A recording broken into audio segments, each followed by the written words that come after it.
ودلوقتي جه ميعادكم مع صباحك أحلى على راديو البوابة.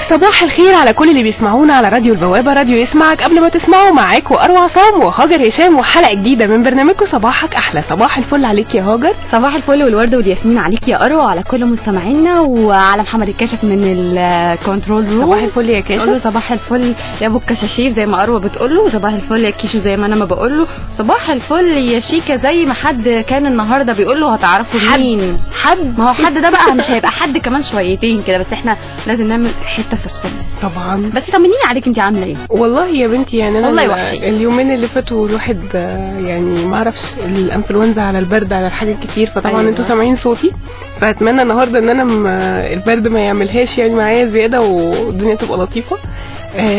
النهارده يمكن الضيف اللي معانا هيخرجنا شويه من المود البلد كلها فيه، لانه الضيف اللي معانا النهارده يعني اكد لنا انه الشباب او الفنانين الشباب ليهم مكان، انه كل واحد لما بيشتغل على نفسه ممكن يقدر ان هو يثبت نفسه كويس قوي، يقدر ان هو يشق طريقه في وسط النجوم الكتير وسط الوسايط اللي موجوده الحاجات الكتير اللي مش حلوه اللي احنا كلنا عارفينها مش عايزين نتكلم فيها على الصبح. فاحنا النهارده منورنا في الاستوديو الفنان الشاب كريم أدريانو. ازيك يا كريم؟ ازيك عامل ايه؟ صباح الفل. صباح الفل. عامل ايه؟ الحمد لله تمام. كريم يا جماعه هو اللي كان بيقول لي كاشف من شويه يا شيكا، ده اجدد اسمه اجدد دلع، وتقريبا خلاص محمد الكاشف مبسوط ومستمتع بالموضوع لان هو انبسط يا زينب عشان كده ما حدش قال له ابو الكشاشيف زي ما انا بقول، لان هو قال يعني طب يا جماعه شيكا ارق من ابو الكشاشيف يعني وستظل ابو الكشاشيف برضه يا كاشف. ستظل بالشرز اللي انت لابسه ده. طبعا يعني كريم النهارده منورنا ومشرفنا في راديو البوابه، واحنا عايزين برضو نقول لك ان انت مثال للنجوم الشباب اللي طالعين وجيل الشباب الرائع اللي بقى موجود دلوقتي اللي اخذ مكانه. بدا فعلا الفتره اللي فاتت نشوف في شركات انتاج كتير جدا بتحط املها في الشباب ويبتدوا ان هم يعملوا لهم كاستنج، يبتدوا ان هم يشوفوا وجوه جديده، ده ما كانش موجود زمان. فقبل ما نتكلم عن كل الحاجات دي عايزين كمان نعرف الناس اكتر على كريم حمدي او أدريانو. اتولدت فين؟ بتدرس ايه؟ حياتك، طفولتك؟ ماشي، انا اسمي اساسا كريم محمد حمدي. أدريانو ده نيك نيم هنعرفه كمان شويه ليه جه أدريانو. انا اتولدت في القاهره واتربيت في الحسين، حي الحسين، حوالي 11 سنه ولا 10 سنين عند جدتي الله يرحمها. كانت احلى فتره عشتها في حياتي في الحسين. اتربيت صح، اتربيت مع جدتي الله يرحمها، كنت بحبها جدا، عشت احلى ايام معاها يعني فعلا. دخلت بقى، عديت بقى الابتدائي واعدادي ودخلت ثانوي، وانا خريج كليه الاداب جامعه عين شمس قسم سياحه، ودلوقتي طالب في المعهد العالي للفنون المسرحيه سنه اولى. طيب انت كنت وانت صغير كانت مذاكرتك ايه؟ يعني انت بتذاكر شقي مش شقي؟ مواهبك كانت ايه اللي كان اكتر حاجه كنت بتعملها وكانوا يقولوا كريم بيحب يعمل كذا ايه؟ هو انا كنت زمان على طول الجمله الراكور معايا هو شاطر بس كده؟ شاطر بس شقي. هو شاطر بس شقي. كنت بتطلع من الاوائل؟ كنت من الاوائل جدا، وكنت متفوق لغايه سنك لحد ثالثه اعدادي بالظبط. ما شفتهاش تاني؟ لا خالص. وكنت زمان من وانا صغير بلعب كاراتيه، وكان معايا حزام اسود ناشئين، وبعد كده لعبت سباحه، وبعد كده لعبت كوره، وكان هو هيبقى كاريري اصلا الكوره، لحد ما الحاج والحاجه بقى قالوا لي انت هتقعد بقى عشان ثانويه عامه وعشان تذاكر وعشان تعمل. وطبعا بعد ما قعدت لا ذاكرت ولا نيله ولا عملت حاجه خالص. بس انا عشان انا عندي مشكله، انا شويه ما بعرفش اعمل غير اللي انا بحبه. تمام. سواء كنت في ايه بقى، فما عنديش مشكله ما اعملش اي حاجه، بس اعمل اللي انا بحبه، وده اهم حاجه عندي. بس هم على مراحل حياتك بابا وماما كانوا بيشجعوك على ايه وبيبعدوك عن ايه؟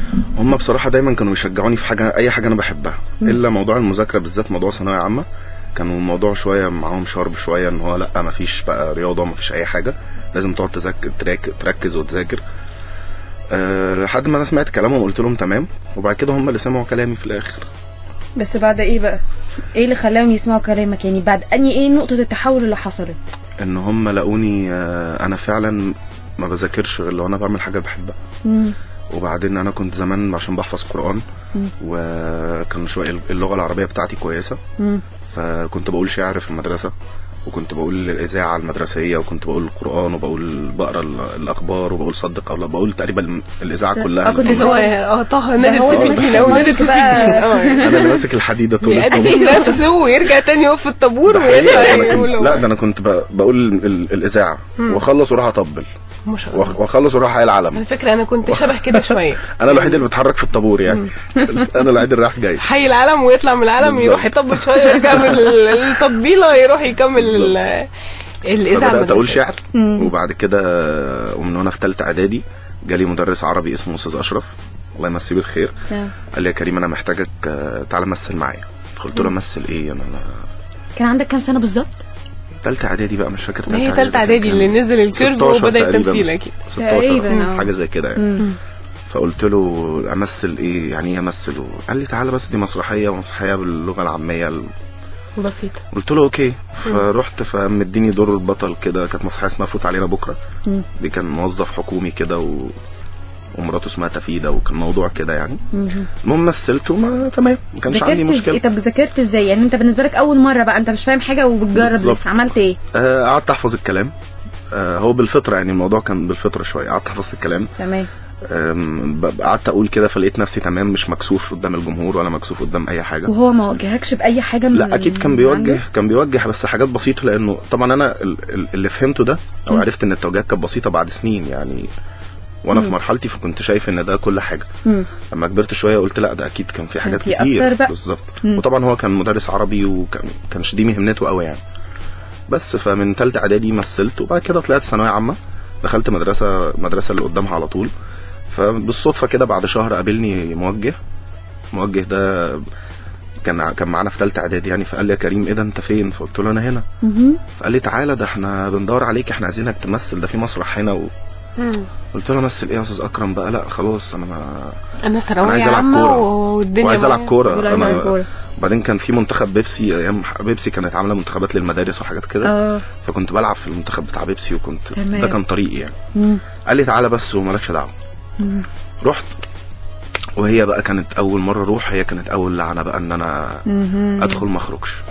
بس دخلت، ما كانش هاممني اي حاجه خالص، ولا مذاكره ولا اي حاجه. انا دخلت حبيت الموضوع جدا، حاسس ان انا لقيت نفسي هنا، حاسس ان انا لا هو ده مكاني. ومن ساعه ما دخلت ما خرجتش خالص من مصر. طب انت لغايه هنا انت كريم حمدي، مين بقى سماك ادريانو؟ او ادريانو جت منين؟ ادريانو جت من وانا بلعب كوره. تمام. كان في حد انا لعبت في اكاديميه الاهلي مع عمرو الحديدي. تمام.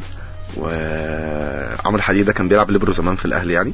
فانا عشان انا اشول ايد ورجل، وكنت انا زمان بحلق حلقات ادريانو بتاع البرازيل، فكنت متسمي ادريانو بسببه يعني عشان بس الحلقه، وعلشان الحلقه، وعشان انا بلعب في نفس المركز، وعشان انا اشول زيه. فجات لك بقى على التطاق زي ما فعمرو الحديدي قال لي انت شبه ادريانو، فبقيت كريم ادريانو. طب ليه ما بقيتش انت ادريانو على طول دايركت كده؟ ليه بقيت كريم ادريانو؟ ما انت المفروض انت ادريانو، انت كده خليت باباك هو الادريانو مش انت. ما هو انا دي مشكله بقى مع بابايا دايما بقى. هو دايما يقول لي يا ابني ابوس ايدك انا ما اسميش ادريانو. ايوه انا اسمي كريم محمد، هو انا اسمي محمد. وبعدين انا كمان الافيه الاعلى ان هم ما بيقولوليش كريم محمد، هم بيقولوا كريم حمدي. فابويا بيتخنق جدا من الموضوع ده، اللي هو في الحالتين اسمي مش موجود بالظبط. ومره خدت شهاده كده في ثالثه اعدادي، انا والدتي مدرسه، فابناء متفوقين، ابناء المعلمين متفوقين والحاجات دي. فخدت الشهاده مكتوب عليها كريم حمدي درويش. مسك الشهاده كده قال لي ايه ده؟ هو انا اسمي مش مكتوب؟ طب اقسم بالله حاضر. قام خارج بره وقام جايب كوريكتور وقلم فلوماستر، قام ماسح من على الشهاده وقام كاتب محمد. والشهاده دي مش هتروح في حته، دي عندي في البيت فخلاص يعني. بس هو لا، انا اسمي لازم يبقى مكتوب. ايوه ما هو حقه برضه يعني، هو ما يبقاش بيخلف ويربي ويكبر وفي الاخر اسمه ما يبقاش مكتوب يعني، حرام يعني. ولا في اسمك بس اللي من غير ادريانو كانوا بيقولوا كريم حمدي. انا اعمل انت مشكله عندك يعني. الازمه مش في ادريانو اصلا، الغلطه من البدايه، اللي بيقولوا كريم حمدي اساسا. انت كان لازم تعمل تعمل وقفه وتاخد موقف من بالظبط. وسبحان الله حتى في الاوراق الرسميه ممكن تلاقيها كريم حمدي مش كريم محمد، ويبقى مستغرب جدا. طب ازاي؟ طب ازاي؟ طيب لا بجد ازاي بقى؟ دي الاوراق الرسميه المفروض بيبقى اسمها حاجات فلاتات. ما انا بقول لك دي حاجات فلاتات، يعني ممكن يطلع في ورق رسمي مكتوب كريم حمدي مش كريم محمد. هو تقريبا كده معمول له عمل بقى. لا تقريبا.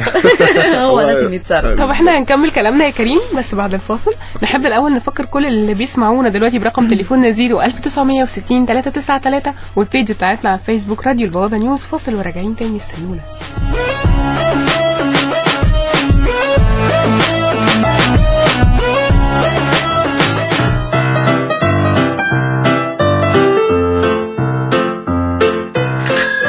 النهارده وانا جايه في الطريق لقيت في سواق توك توك كده حاطط ستيكر حلو على الازاز بتاع التوك توك بتاعه. حقه. مكتوب عليه ايه بقى؟ ايه؟ اي لاف بيبي كريم. يا حبيبي انا عايزه اعرف ايه ده بالظبط.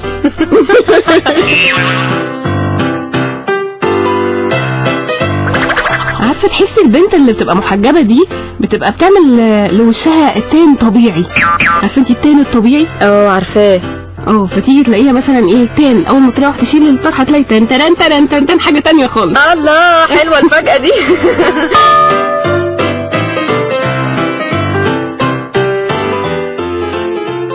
اروى الحرنكشاه دي خضرا. انت بتعملي ايه دلوقتي؟ انا بقول لك يعني بصارحك القول ان الحرنكشاه دي خضرا.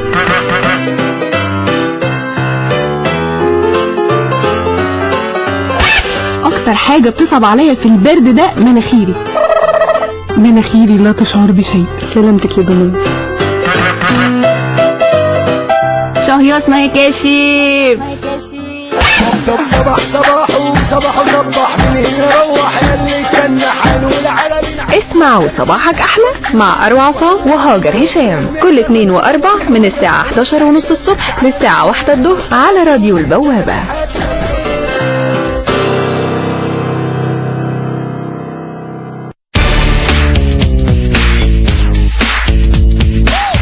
ولسه مكملين صباحك أحلى على راديو البوابة.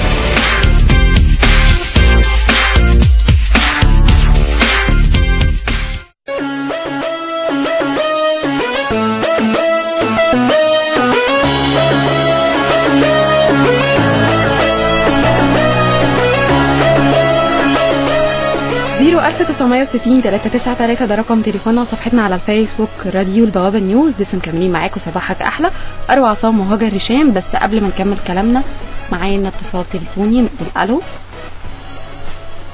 صباح الخير. صباح الخير. صباح الخير. تعرف حضرتك؟ أنا محمد حمدي والد كريم. أهلا وسهلا بحضرتك. أهلا. أتمنى أن حضرتك ما تكونش سمعت السيجمنت اللي فاتت. احنا حاسين بحقك المهدور على فكرة. لا خالص، أنا حقي مش مهدور ولا حاجة. أنا كفاية طبعا بفتخر بكريم ابني هو وأخواته. أما حتة بقى ذكر الأسماء دي فمش مشكلة، يعني الواحد يترفع عن دي وخلاص مش مشكلة، سواء يذكر اسم أو لا يذكر اسم. هو طبعا أنا بفتخر بكريم ابني وبدعمه يعني، وربنا يوفقه، وبشكر حضراتكم على إتاحة الفرصة دي يعني. ربنا يخليك يا رب. تسلم. بس حضرتك برضو يعني انا مش هينفع اسيب حضرتك كده تقول انا هترفع عن موضوع الاسم. احنا لازم نعمل وقفه وانا في ظهرك. خلاص وقفه احتجاجيه يعني ولا؟ ايوه يعني احنا لازم طول الحلقه هنقول الفنان كريم محمد حمدي. طيب خلاص ماشي. ايه رايك؟ اوكي موافق جدا. ايوه كده احنا لازم نعمل وقفه لحد ما كل الناس تقول كريم محمد حمدي. والله يا ريت. احنا حتى يعني واحنا كمان بنقترب من الاحتفال باليوم العالمي للغه العربيه، يا ريت ان احنا نعتز بلغتنا شويه وما نقعدش ندخل الالفاظ الاجنبيه دي على في كلامنا وفي اسامينا. حتى اسماء المحلات بيبقى فيها الموضوع ده حضرتك خدت بالك منه؟ اسامي المحلات فعلا بقى اساميها عجيبه شويه. طبعا دي حقيقه. طيب حضرتك يعني قولي كده بتعمل ايه او بتسعى ان انت تحافظ على اللغه العربيه باي شكل من الاشكال؟ يعني بتواجه ازاي؟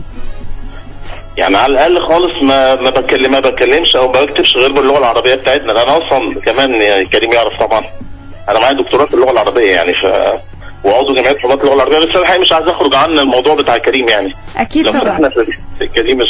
طب حضرتك ربيت في كريم الحته دي ان هو يحب اللغه العربيه وان هو يهتم باللغه العربيه؟ طبعا من خلال يعني حرصنا انا ووالدته على تحفيظ القران وهو سن مبكره، وحتى ده ساعده كمان دلوقتي عنده مخارج الالفاظ، عنده هو كمان ما شاء الله صوته كويس جدا في تلاوه القران يعني.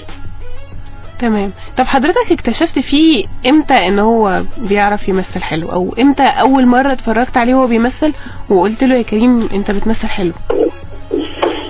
والله من ساعه ما بدا وهو في المرحله الاعداديه يعني، وانا اكتشفت فيه ده. انا اصلا كمان احنا عندنا يعني انا كنت بمثل وانا في سنه برضه، ووالدي يعني جده برضه الله يرحمه كان بيمثل وكده، ولكن هو كريم بقى واخد الموهبه وداخل على يعني بالاحتراف يعني، فهو ان شاء الله ربنا يوفقه باذن الله. يا رب ان شاء الله، ويحقق كل اللي نفسك فيه يا رب، ويبقى كريم محمد حمدي قد الدنيا دي كلها. يا رب. شكرا جزيلا. شكرا لحضرتك.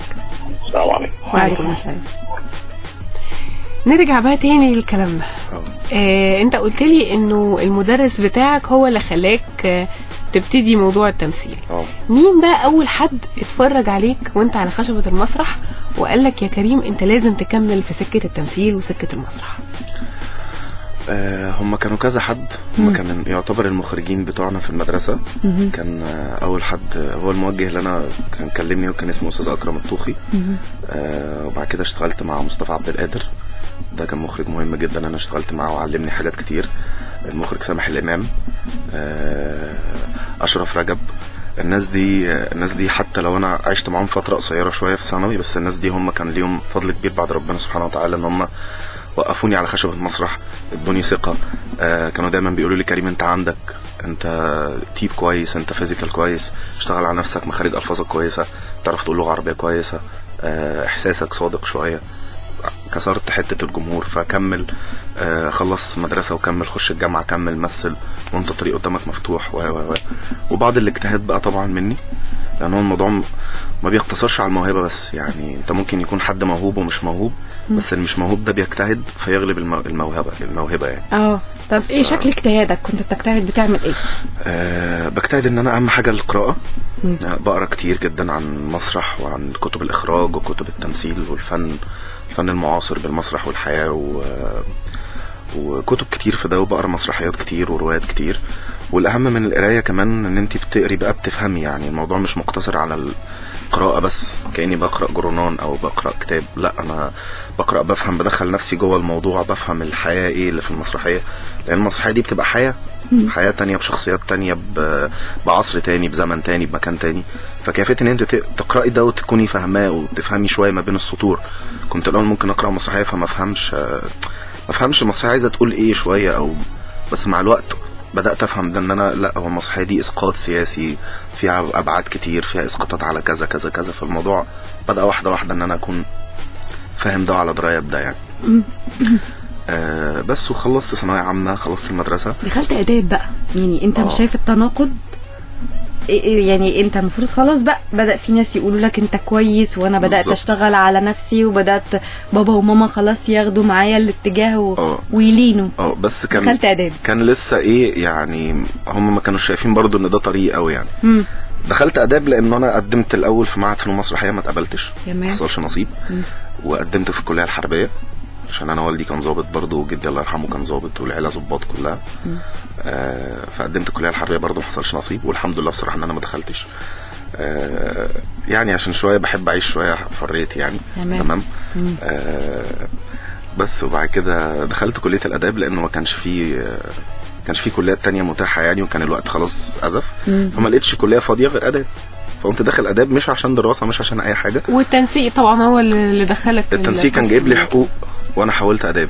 لا انت ما دخلت حتى كمان اداب، انت التنسيق الداخلي هو كمان اللي تمام. هو وانا مش فارق معايا، ما كنتش داخل عشان خاطر انا حابب دراسه او لا، انا كنت داخل لانه انا كنت عارف فريق التمثيل اللي في كليه الاداب، واول ما حطيت الورق بتاعي في الكليه، اول ما حطيته كده قمت طالع فريق التمثيل على طول، سالت على فريق التمثيل ما اهتمتش ايه القسم اللي انت ممكن تدخله؟ طب ما انت في الاول والاخر هتذاكره برضه. سالتها ايه الاقسام اللي موجوده، قالت لي عندنا اثار وسياحه، ايه تاخد ايه؟ فقعدت افكر كده، اثار هيروغليفي وحاجات فرعونيه، لا ايه ده، سياحه، وخلينا في الحاجات السهله كده يعني. لكن لا اعرف بقى انا كنت ايه ولا بتاع، كنت بذاكر اللي هو فين الملازم، اوكي اروح اجيب الملزمه. مين بقى اللي كان بيساعدك في الموضوع ده اصلا؟ يقول لك الملازم دي ده علينا كذا، وده مش ده اتلغى الجو ده بقى، مين كان بيساعدك في ده؟ ولا اي حاجه خالص، انا كنت ما بحضرش ولا اي حاجه خالص. انا كنت متفق مع راجل بتاع مكتبه كده، زي العسل، اقول له بعد اذنك انا انا عايز. قلت هيقول يا الساده الزملاء والسيدات الزميلات، لا، وانا لا، لا، الصراحه لا. قلت كده يعني. ماليش اصحاب في الكليه خالص. في الكليه، في الدراسه. انا حياتي كلها كانت في المسرح فوق فريق التمثيل. والكليه عرفتني من فوق اساسا، يعني انا ما كنتش بجتهد ان انا اعرف حد، او انا ليا اصحاب، هم عرفوني من فريق التمثيل وعرفوني من شغلي لما اخرجت ومثلت وكنت واخد احسن ممثل بس. من هنا بدأوا يعرفوا ان كريم معانا في هو ده كريم اللي معانا في الدفعه، غير كده انت ما تعرفهمش ولا هم يعرفوك. بالظبط. ولحد دلوقتي انت ما فيش لا اي لا لا لا، ما صداقة. بشوفهمش غير في الامتحانات، يعني ادخل امتحن فمعروف ان ده الممثل اللي معانا، محدش يدعم. اول بقى عرض كواليس، اول عرض ليك كان ايه احساسك اول مره تقف قصاد جمهور بقى، يعني غير جمهور المدرسه؟ ده كان في الجامعه. هي كانت مرحله تانية بصراحه، لان هي كل مرحله بتختلف. كان المدرسه شويه الدايره اضيق. لما طلعت جامعه بقى فكنت شايف انه الدايره اكبر شويه. ممثلين كتير كمان كويسين. طبعا كلهم دلوقتي صحابي. منهم بقى باسم الجندي واحمد الجوهري وصلاح ايهاب وبسام عبد الله ومحمد غيث، وكل الناس دي في حياتي اثروا معايا جدا. كانت المنافسه هي اللي كانت ممتعه، يعني ان احنا كنا بنتنافس دايما بحب، يعني الموضوع بينا ما كانش شائك، يعني بالعكس احنا بنتنافس بحب جدا. فكان اول عرض ليا في الجامعه كان عرض اسمه مكبث، اخراج تامر كرم اللي هو مخرج يوم من قتل وغناء دلوقتي. الراجل ده استاذي واخويا الكبير، هو مبدع، علمني حاجات كتير جدا في حياتي، وعلى مستوى بقى بعيدا عن الفن. هو الراجل ده في حياتي الشخصيه فادني كتير جدا، وصاحبي جدا واخويا الكبير جدا. وبعديه بقى بيجي بقى ناس طبعا، بسام عبد الله ومحمد غيث وضياء ورامز وتيكر واحمد راضي وناس كتير جدا اصحابي. بس كان اول عرض مكبس ده كان العرض اولا كان متعب جدا، متعب على المستوى التكنيك، يعني كنا بنعمل فيه مجهود كبير جدا، وانا كان بالنسبه لي المجهود ده كان صعب عليا جدا، يعني لان انا اول مره اعمل المجهود ده.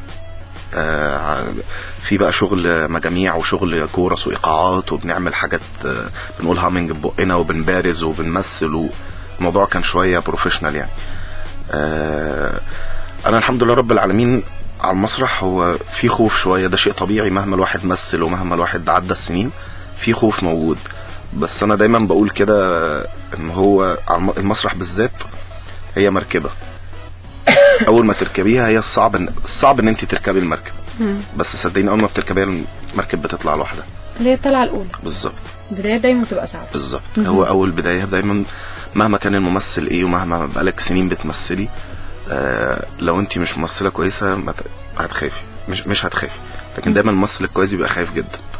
يعني فؤاد المهندس الله يرحمه كان في اواخر ايامه حتى هو بيعرض المسرحيه كان بيبقى واقف في الكالوس ركبه بتخبط في بعض، واقف بيقرا القران على طول، واقف دايما لان الموضوع مش سهل زي ما بالنسبه للناس فاكره، اللي هو ان انت تطلع تواجه الجمهور وتمثل وتقنعهم بالشخصيه اللي انت بتعملها. انت بتمثل، ايه المشكله بتمثل يعني؟ ما الموضوع مش ازمه، لا بالعكس.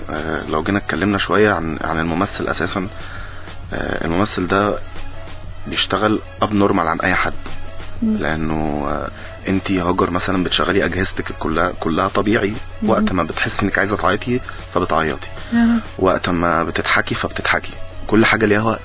انا عندي او الممثل عنده مفيش حاجه ليها وقت، لا انا مطالب دلوقتي ان انا استخدم كل اجهزتي عشان خاطر اعيط، ان انا اعلي صوتي لدرجه معينه، ان انا استخدم طبقه صوت غير طبقه صوتي، ان انا امشي ماشيه غير مشيتي، كذا كذا كذا. طب ودي حاجات تخوفك ولا دي حاجات مع التدريب والممارسه انت خلاص بقيت متمكن منها؟ متمكن منها طبعا مع التدريب والممارسه، بس متعب ان انت تشغلي جهاز هو مش وقته. يعني دايما بقول يا جماعه صدقوني التمثيل او الممثل هي اصعب مهنه موجوده في الحياه. اوعوا تفتكروا انه عشان انا بمثل ولا قدام كاميرا او مسرح الموضوع سهل، لا ده اصعب مهنه في الحياه التمثيل. ليه؟ لانه عندنا لا نعترف باي ظروف ولا نعترف باي حاجه الا لو الشخص توفى. يعني عندنا المسرح يجيب باي شيء. يعني كان لينا واحد صاحبنا اتوفى، رحنا دفناه ورجعنا عرضنا المسرحيه، ما عندناش حاجه اسمها بس احنا زعلانين عليه. من فتره قريبه خدت خبر ان واحد صاحبي توفى وانا داخل دخلتي على المسرح، وانا داخل بقى بضحك وبمثل الناس ملهاش علاقه.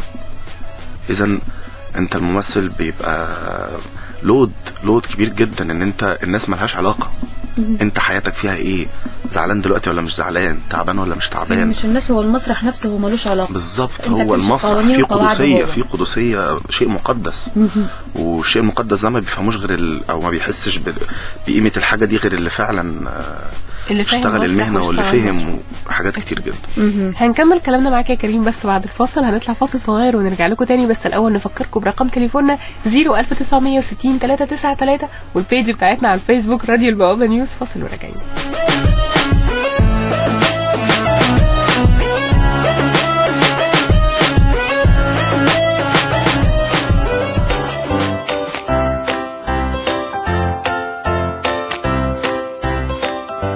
ابنك عنيد وعصبي ومش عارفة تتعاملي معاه، وكمان عنده حركة زايدة ومش قادرة تسيطري عليه، عنده مشكلة في التركيز والإدراك وعايزة تعرفي أسبابها وإزاي تتعاملي معاها، محتارة ومش عارفة تختاري مدرسة لابنك إزاي علشان تقدري تتعاملي مع كل مشاكل ابنك بنجاح وبدون تعب أو قلق.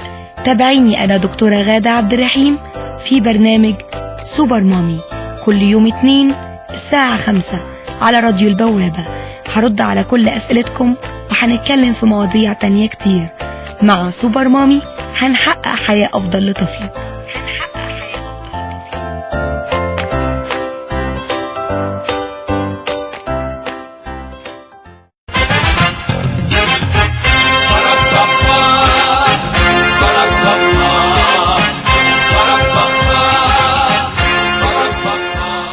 لما امتلكت الأرض وفتحت صدر الفضاء، وقعت نجوم السما، لملمتها لك عقد، تاه الظلام في ضياء.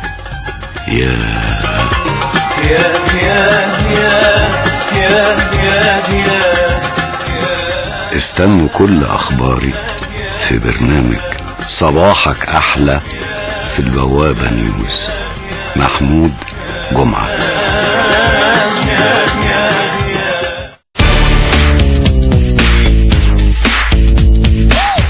ولسه مكملين صباحك أحلى على راديو البوابة.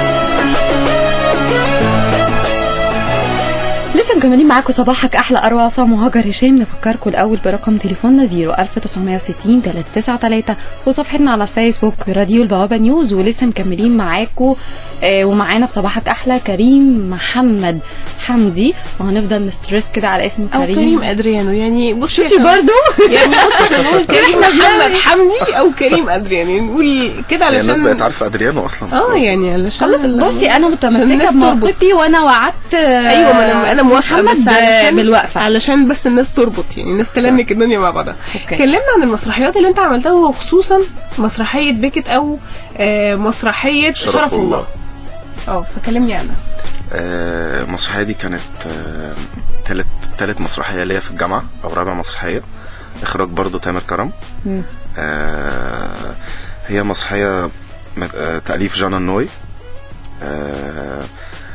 جانو ده اسمه مؤلف. حسيت بسرحان. قلت افكر. هي كولاج ما بين مسرحيه بيكت وجريمه قتل في الكاتدرائيه. بتحكي عن انه في الملك هنري وصاحبه بيكت. صديقه بيكت ده هو المفروض مش خدام عنده او شغال عنده، هو زي دراعه اليمين كده، بس هو ده المفضل ما بين الناس اللي شغاله عنده كلها. دراعه اليمين كان اسمه بيكت. تمام. هتقولي شو تقول لك دراع الشمال كان اسمه ايه؟ مثلا صح من قبل ما تتكلم. هو كان الملك بيحبه جدا، وكان هو يعني مخليه صاحبه جدا ومفيش اختلاف، وبالعكس ده هو دايما يقول له تعالى يا بيكت اقول لك مش عارف ايه، ويفضلوا حبيب قلبي. ويسهروا مع بعض ويسكروا مع بعض ويروحوا ما اعرفش فين مع بعض، فعايشين حياه جدا. لحد ما في طبعا بيحصل في كل دولة خلافات ما بين السلطة الدينية والسلطة السياسية، الحكم والحاجات دي. فكانت دايما السلطة الدينية متعارضة مع قرارات الملك، ما كانش بيعرف ياخد قرارات براحته، لحد ما مات الأسقف اللي في الكنيسة. فقال له بيكت تعالى، انا الاسقف مات، انا هخليك تمسك وزير الخزانه بتاعت انجلترا، وهخليك تبقى اسقف في الكنيسه. فبيقول له انت اكيد بتهزر، اسقف ايه يا عم، ده انا راجل عربيد وراجل مش عارف ايه وبتاع. قال له لا انت صاحبي وهخليك كده عشان نقدر بقى نظبط الدنيا وبتاع. فبيقول له ارجوك ما تخلينيش اعمل ده، لانه يعني الموضوع هيبقى صعب، وانا لو ما دام التزمت بسلطه دينيه او دخلت في حته الدين انا مش هقدر اعمل لك حاجات كده. يعني لو بقيت انا في الدين خلاص مش هقدر اسعفك في اللي انت عايزه يعني. ايوه دي ثابت بقى بالظبط، راجل عربيد بقى في الدين. فهو قال لك لا انا ما دام هبقى كده هيبقى في موضوع قدسي شويه، ما اقدرش اعمل لك حاجات تنازلات يعني. تمام. فالتاني طبعا بيتضايق جدا منه، وازاي ما تخدمنيش وازاي ما تعملش وازاي ما تنفذش القرارات. وقام باعت له الخاتم اللي هو كان مديهوله في الاول، بعته له مع رسول، قال له انا مش عايزه خلاص، واحنا مش اصحاب، واحنا ورجع له جواباته بقى وخلاص وفركشه كل حاجه فركشه. وبعدين بعد كده بيقعدوا حوالي 7 سنين ما بيشوفوش بعض. بعد 7 سنين بقى بيتقابلوا عند سهل فرتيه برنار، بيتقابلوا بقى فبيتكلموا بقى انت بعتني وانت عملت، وانا بيقول له انا ما بعتكش، انت خليتني ابقى ماسك اسقف، وانا الاسقف ده حمل عليا، انا ماسك، انا شايل اسم يعني شايل الاشياء المقدسه دي على كاهلي وعلى كده، ما اقدرش ابيعك وما اقدرش اقدم لك حاجات حرام لو انا قدمتها. من هنا هي بيقول له خلاص براحتك. يعني بعد 7 سنين لما كان بيشوفه كان برضو بيجادله انت هتنفذ قراري او لا من عدمه؟ ليه بعد كل ده انت ليه بعد كل ده برضو كده، انت ليه بعتني، انت ليه سويت ليه فقال له انا اللي انا شايفه هعمله ومفيش حاجه هتتغير. فالملك بيقول له خلاص تمام جدا، والملك بيبعت الحراس بتوعه يقتلوه في قلب الكاتدرائيه، لانه خلاص مش بوظ حياته جدا. وطبعا الملك بيعمل ده وهو متضايق جدا، ولكن مصلحتي خلاص بقى فوق اي شيء، فبيبعت له ناس بتقتله في قلب الكاتدرائيه. المسرحيه دي خدنا بيها اول في جامعه عين شمس، وكانت مسرحيه حلوه جدا، وعرضناها دخلنا بيها القومي، المهرجان القومي ده اكبر مهرجان في مصر، وتامر بيها خد احسن اخراج في المهرجان، وسافرنا المغرب بيها، انا خدت احسن ممثل على مستوى جامعات العالم بالدور ده. مسرحيه حققت نجاح كبير جدا يعني، وخدنا اول في مهرجان ابداع، يعني مسرحيه حققت حاجات كتير. طب انت ليه قلت بيكت او شرف الله؟ يعني انتوا كنتوا مختلفين في الاسم ولا مش مختلفين؟ هي المسرحيه بيطلق عليها بيكت او شرف الله، يعني دي او دي ايهما اقرب بالظبط للقلب. طيب تمام، تعالى بقى نروح لمسرحيه هبط الملاك. هبط الملاك في بابل، ايوه، وبيانولا. تعالى نتكلم عن الاثنين دول بالذات لان هم من اخراجك. احكي بقى كده كريم، هو مخرج كمان، الدنيا كانت ماشيه معاك ازاي؟ اولا انا اخرجت، انا ما كنتش عايز اخرج، لان انا دايما كنت بشوف نفسي لا انا ممثل مش عايز اخرج. تمام. الموضوع الاخراج مش على هوايا يعني. بس انا كنت اقدم واحد في الفرقه في كليه اداب، ومفيش حد يخرج. فتامر بقى قال لي كريم انت اللي جاي وانت لازم تخرج، انت يعتبر الوحيد الليدر اللي موجود، او بعيدا كمان عن الواحد يبقى مخرج، لازم يكون ليدر كويس. يعني هو المخرج، احنا دايما بنتريق كمصريين بنقول ان المخرج يا دوب هو كل اللي بيقولوا اكشن يعني. لا خالص بقى، برضو ما هو الموضوع ده ده عند المصريين برضو غلط. ان هو الموضوع مش مقتصر على اكشن ولا مقتصر على اي حاجه، المخرج اكتر واحد بيتعب. يعني انت مسؤوله عن كل حاجه بتحصل، مسؤوله عن كل شيء بيحصل، مسؤول عن اي حاجه، من ممثلين، من اكسسوارات لديكور لخطوط حركه لورق لدراما. انت اللي بتسكن الادوار طبعا، صح؟ المخرج هو صاحب الاختيار للمسرحيه. طيب انا دلوقتي هاجر، انت قلت لي هاجر انت هتعملي كذا، وانا جايه معترضه، انا مش عاجبني الدور ده وعايزه اخد الدور الفلاني. انت بتتعامل ازاي مع الموقف؟ شويه معايير، ما هو احنا بنمشي. انا دلوقتي اقدر، انت عندك مثلا سي 30 سنه، اوكي تمام، وانا الدور اللي عندي 80 سنه. طب اعملي ميك اب. ما اوكي، ما انا هقول لك بقى اهو. انا اقدر اقول لك مثلا هاجر انت هتقدري تعملي الكاركتر ده، تعملي كاركتر عجوز وتقدري تمشي تعملي الدور. تمام. لو انا شايف فيك انك تقدري هتاخدي الدور، تمام. لكن لو انا مش شايف فيك انك مش هتقدري يبقى ما اقدرش اديهولك. حلو، تعالى بقى بالراحه. انا دلوقتي انا شايفه ان انا هقدر وانت مش شايف ان انا مش هقدر. بناء على ايه؟ ما انا هاجي بقى واقنعك بوجهه نظري. انت بقى بتسمح بان انت تسمع ولا انا شايف انا كمخرج انا خلاص رؤيتي ان انا شايف فيكي ده فمش هينفع اغير ده علشان انا كلمتي لازم. بسمع جدا. لا انا وانا مخرج يعني بسمع جدا. يعني انت ممكن رايك يتغير، يعني ممكن تقتنع براي حد ورايك فعلا جدا يتغير؟ جدا جدا جدا. لو انا اصل ده مش عيب، ده شطاره يعني. تمام. لو احنا اتناقشنا ولقيت ان انت اصح مني يبقى تمام، ما عنديش مشكله نغير وجهه نظري. واجهت ده؟ واجهت ده قبل كده في انا كنت عايز اعمل حاجه معينه وحسيت انه حد جه قال لي لا طب ايه رايك لو عملتها كذا، ففكرت فقلت له تصدق احلى، اوكي موافق. عندي المساحه دي جدا. طب انا عندي فكره اصيع بقى دلوقتي، هنكمل كلامنا بس هنطلع فاصل الاول ونرجع تاني. فكركم الاول برقم تليفوننا 01960 393 وصفحتنا على الفيسبوك راديو البوابه نيوز. هنطلع فاصل ونرجع لكم تاني، استنونا.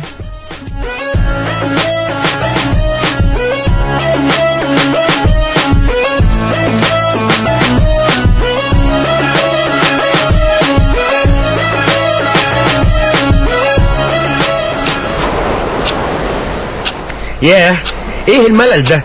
ما تشغل كده الراديو نسمع اي حاجة. ماشي يا عم. كنا بنتكلم عن كل حاجة بتهم المرأة بشكل عام، من ميك اب لشعر. ايه ده؟ لا غير المحطة بسرعة. لبس ايه اللي يناسبك؟ كتير مننا ما شاء الله علينا لما بنحط المسكرة بنعاني من مشكلة تكتل المسكرة على رموشنا وبيبقى شكل مش حلو. في ايه؟ هو كل حاجة عن الستات خلاص بقى زهقنا. عندك حق والله، كانوا بيقولوا المرأة نص المجتمع، بقت كل المجتمع. بقول لك ايه، هنغير المحطة.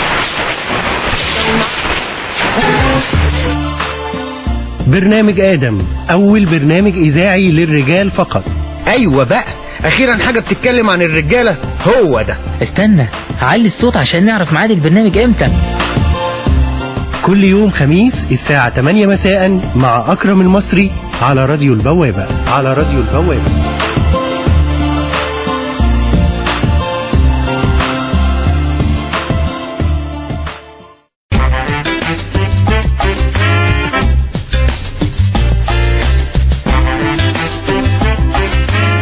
بتمنى لراديو البوابة نيوز انه ياخد نفس الخطة ويبقى قوي زي ما عهدنا بيهم، وتوفيقي ليكم جدا والتوفيق من عند ربنا سبحانه وتعالى، وربنا يوفقكم جميعا وينجحكم جميعا. شريف منير.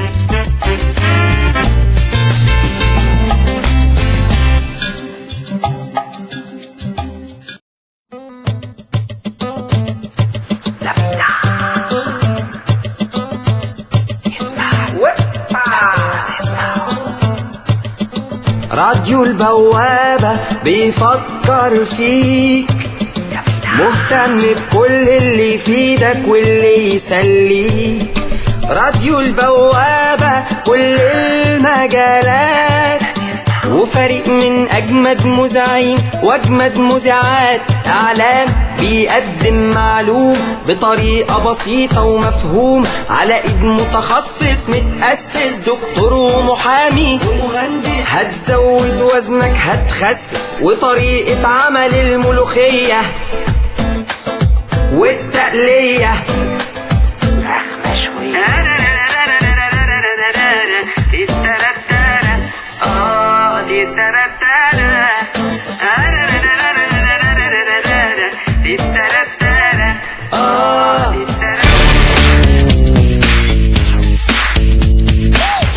ولسه مكملين صباحك أحلى على راديو البوابة.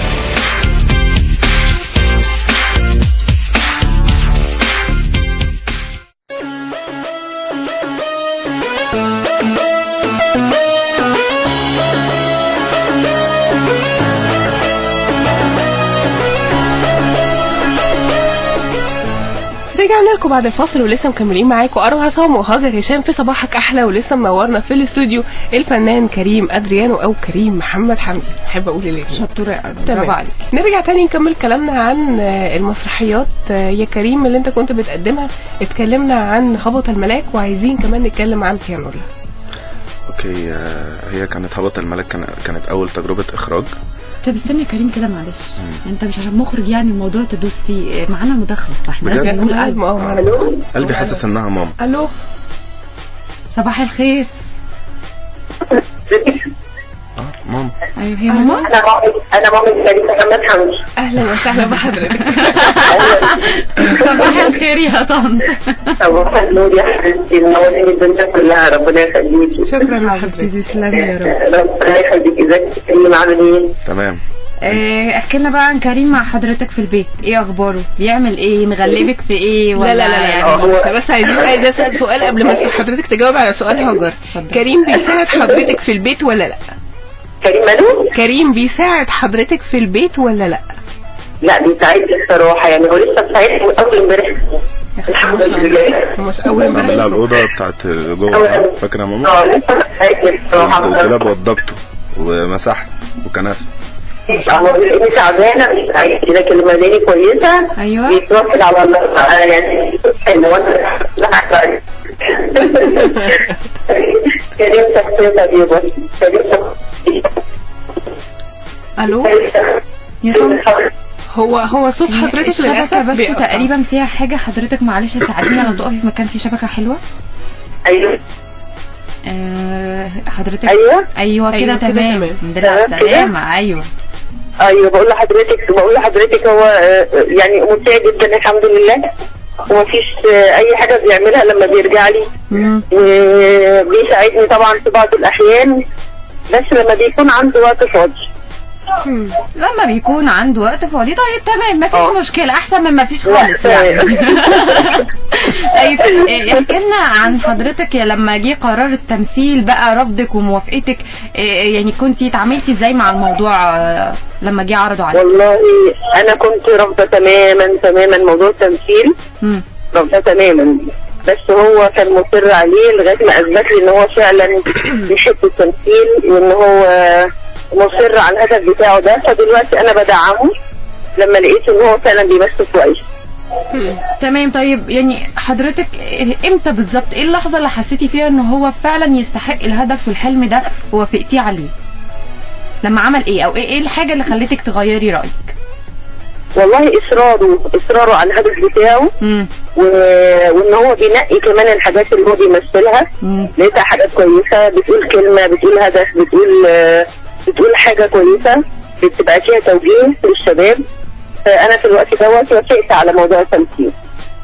تمام. طيب يعني ادعي له بقى كده دعوه حلوه على الهواء عشان ربنا يوفقه ان شاء الله، ونشوفه كده ان شاء الله على الريد كارد باذن الله ان شاء الله. انا ممكن اقف على اي حاجه يعني لونها اي لون غير الريد مش مشكله. ان شاء الله باذن الله يا حبيبتي. شكرا جزيلا. شكرا جزيلا يا حبيبتي. ميرسي قوي، مع السلامه. مع السلامه. نرجع تاني للبيانو. كمل بقى عم المخرج. احنا خلاص هبط الملك. هي كانت اول تجربه اخراج، وزي ما قلت لكم انا اخرجت وانا ما كنتش عايز اخرج. فتمام خلاص انا ادم واحد. انت قلت عشان ادم واحد والدنيا بقى وانا بشويه ليدر كويس، وهو الموضوع مش فني اكتر ما هو لازم يكون ليدر، يحط سيستم الناس تكون واثقه فيه، الناس تقدر تسمع كلامه. ومش هتلاقي دايما مخرج شاطر الا اذا كان ممثل شاطر. يعني قليل قوي لما تلاقي مخرج مش ممثل، لا دايما المخرج الشاطر هو ممثل شاطر، لان هو الموضوع كله بيعتمد على السنس، يعني ان سنسك رايح عشان هو فاهم اللعبه بالزبط. صح كده بالظبط. كانت اول تجربه اخراج، والحمد لله كانت مسرحيه حلوه جدا، وانا اتبسطت بيها وخدنا مركز اول. كنت اول مره اخرج وخدنا اول، وخدنا احسن مزيكا، وخدنا القايمه من عندي 5 ممثلين، منهم احسن ممثله واحسن ممثل واحسن تاني ممثله، وانا خدت احسن اخراج.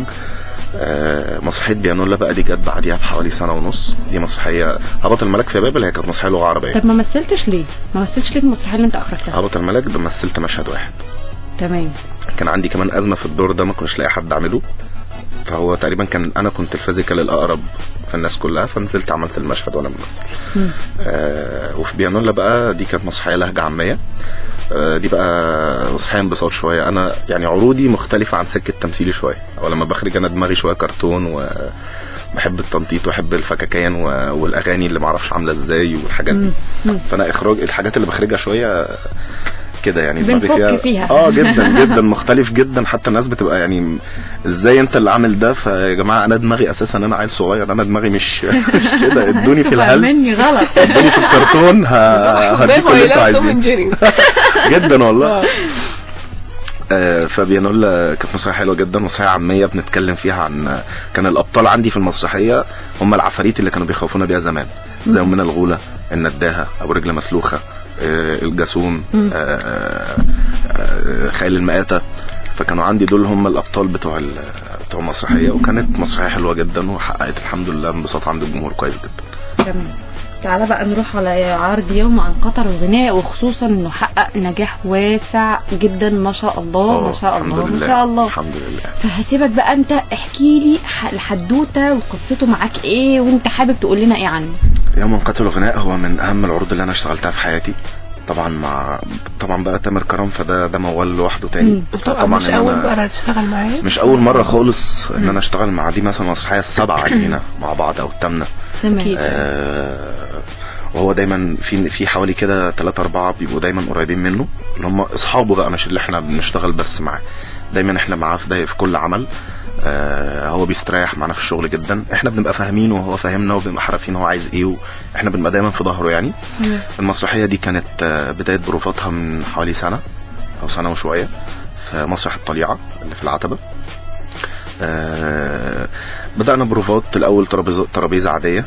كان لسه عندنا الأول مشكلة في التسكينات، إن هو لسه بقى تامر بيشوف هيجيب مين للأدوار. لسه بقى كان طارق صبري وهند عبد الحليم ودكتور علاء أو أستاذ ياسر صادق وشوية التوليفة دي ما جاتش على طول يعني. التوليفة دي خدت وقت شوية بحيث إن هو يقدر يركب الموضوع كله على بعض. المسرحية دي يمكن تامر طبعا هو المؤلف محمود جمال الحديني، ده من اعظم المؤلفين اللي انا بشوفهم في مصر حاليا بجد يعني. مش مجامله بجد، هو تاريخه فعلا بيقول ده. هو مش محتاج حد يقول في حقه حاجه، هو شغله بيتكلم لوحده بالظبط. ما شاء الله عليه يعني. فكان بدأنا نشتغل على المسرحيه مع تامر من خلال بروفات قرايه، بنقرا كتير، ومعنا مؤلف المزيكا احمد نبيل، حد شاطر جدا. واحمد نبيل ده هو اللي كان عامل لي برضو المزيكا في هبط الملاك وفي بيانولا. انا بستريح معاه في الشغل جدا. فبدأنا نشتغل قرايه كتير وبيبقى معانا المزيكا. فتامر شويه شغله بيحب يخلص الشغل الاول على الترابيزه، يعني نقوم واحنا عاملين حاجه بحيث ان هو لما يقوم يحرك فيبقى الموضوع اسهل شويه عليه. تمام.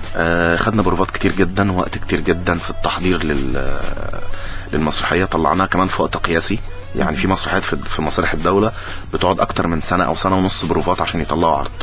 احنا مع تامر قعدنا حوالي 2.5 أو 3 شهور بس وطلعنا العرض.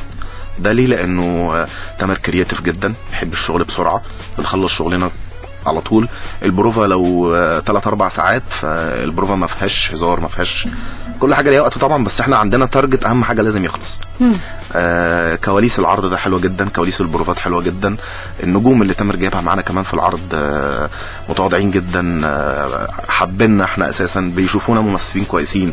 يعني طارق صبري جاي المسرحيه اللي انا كنت بعرضها في الجامعه، كان اسمها دوار بحر، اخراج بسام عبد الله، جالي يتفرج عليا. انا بحس انه صاحبكم فعلا جدا يعني، وجالي بروفا جالي بروفا تخيل ان هو جاي بروفا في الكليه، جالي عشان يتفرج عليا.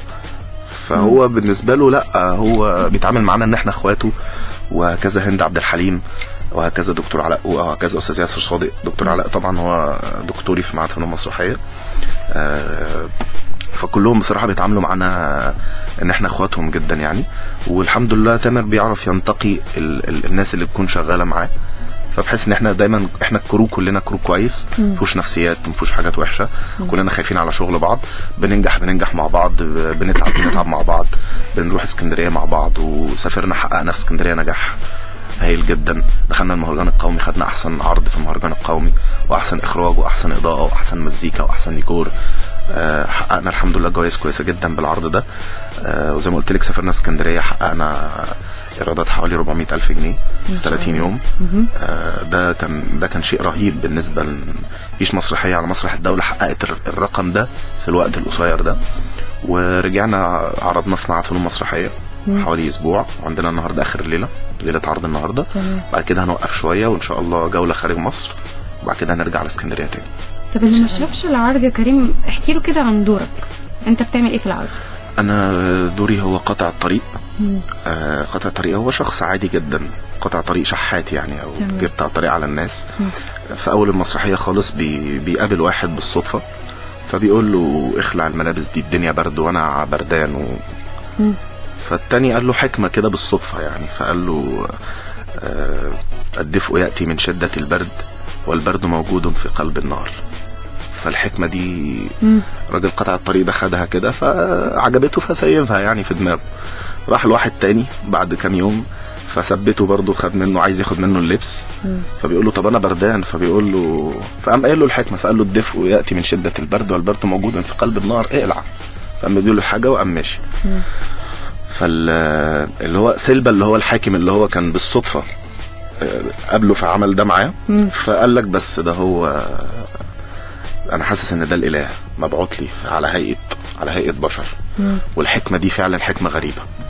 فقام عامل طبعا اللي انا بقوله ده هو شويه فانتازيا، لان ده كان قبل الديانات وقبل كل حاجه، كانت لسه ناس بتتامل في الكون يعني، كل واحد لسه مش عارف ايه الصح وايه الغلط، وهل في ربنا وهل في حاجه بعد السماء الزرقاء وهل في معرفش ايه، فكل واحد بيبني حاجات على معتقداته يعني. فهو لما الراجل ده قال له الحكمه دي، فالحكمه دي نورت في دماغه شويه، فقام عامل للشخص ده اله وبني له اله وخلى الناس تعبده وخلى الناس تبقى معاه وده. فبيعدي السنين اكتر مثلا من 20 سنة او 25 سنة، بيخش له راجل عجوز، هو نفس الراجل اللي قطع الطريق ده، بس بعد مرور السنين بيدخل عليه. فالحاكم بيتفاجئ، هو كان بيكلم الاله اساسا، فبيقول له انت مش ناوي تظهر لي؟ مش ناوي اشوفك بقى؟ انا عمال ادعي الناس ليك والناس مش عارف ايه، وبعمل عشانك وبقتل عشانك وبس عشان اظهر لي. فبالصدفة الراجل ده كان معدي، فالراجل اتخض، ايه ده انت بجد؟ والنبي هو فبيدخل فبيقول له انا مش مصدق الحاكم، انا مش مصدق نفسي انت. فبيقول له انا في ايه مالك؟ فبيقول له انت مش عارف ايه. قطع الطريق بيستغرب انه الحاكم بيتعامل معاه دي حاجه مهمه جدا. فبيقول له طب وشعرك الابيض ده انت اكيد في حاجه. فيقول له طبعا الايام والسنوات عدت. فيقول له مش عارف ايه كذا كذا، لحد ما بيقول له في الاخر اسكت انت اسكت. بيعرف ان هو قطع الطريق، فبيقول له انت كنت شغال ايه؟ فبيقول له انا كنت زمان قطع طريق وبقف على حافة البلدة واخد اي حاجة يحن عليا بيها الراجل. فبيقول له تاخدها بالضرب وبالقوة وبالسيف صح؟ فبيقول له يوم قافش فيه بقى انت بقى مش عارف اللي عملته وسويته وبتاع. فبيقول له انا ما عملتش حاجة. فبيقول له اصمت ايها الاله الكاذب. فبيقول له اله؟ انا لست الها يا سيدي. فبيقول له اعرف هذا، وبيقوم قتله. الراجل بقاله 20 سنة مخدوع جدا في انه ده اله، وفي الاخر طلع مش عمل على الجملة اللي انت قلتها بالظبط. بس انا الدور ده بحبه جدا، وانا الشغل في المسرحيه انا بعمل مشهد، بس انا بشوف ان المشهد ده مشهد مهم جدا. هو مفصله في العرض اساسا، وانا بحب المشهد ده جدا وبحب الدور ده جدا، وبحب التمثيل مع دكتور علاء جدا في المشهد ده. وانا بيكفيني ان تامر كل مدى بيثق فيا اكتر، وانا بشتغل معاه من غير ما اكون انا عارفه. في ناس كده انت زي بيقولوا عليها بسلم له دقني يعني، ما عنديش مشكله. انا ببقى مع تامر، انا بعتبر سايب نفسي، لان انا متاكد 100% ان هو مش هيطلعني شكلي وحش، لان هو عمره ما هيقبل بده. وانا عارف شغله واشتغلنا مع بعض كتير، فاللي هو عايزه انا بعمله من غير اي نقاش تمام، لان انا واثق فيه على عكس اي حد تاني. طيب نسيب المسرح ونروح للمسلسلات، وبالاخص مسلسل جبل الحلال مع العملاق محمود عبد العزيز. الله يرحمه. كلمنا بقى عن الدور اللي ترشحت له، ازاي جه الترشيح بتاعك، وانت استفدت ايه من العمل ده؟ اولا هو الترشيح بتاعي كان تامر رشحني لمخرج منفذ كان اسمه امير اليماني، هو بتاع مسلسل جبل الحلال. هو كان الدور صغير ما كانش كبير، هو كان دور صحفي، كنت طالع حوالي حلقة او حلقتين. صحفي بيغطي حدث يعني، بيغطي الحاجات دي. كان هو في اول حلقة كده كان محمود عبد العزيز الله يرحمه كان بيتضرب بالنار في اول حلقة وبيحصل معرفش ايه، فانا كنت بنقل الخبر وبعمل ريفيو عن اللي حصل يعني، وببلغ الناس وبتاع. وبعد كده بعمل لقاء مع اشرف عبد الغفور في المطار، ان ايه اللي حصل لابو هيبه بيه، وايه اللي حصل ومين اللي قتل و بس دي كانت اول حاجه صورها، هي كانت جبل الحلال.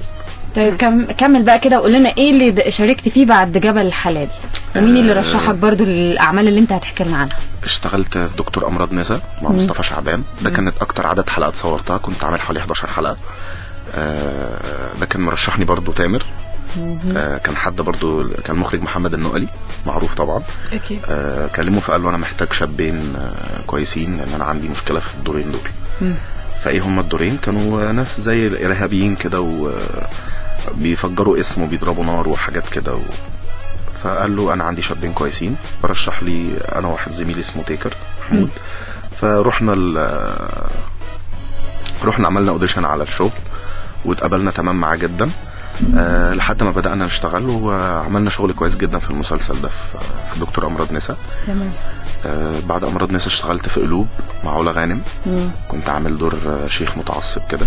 رشحني واحد زميلي برضه مساعد مخرج اسمه سعيد رياض.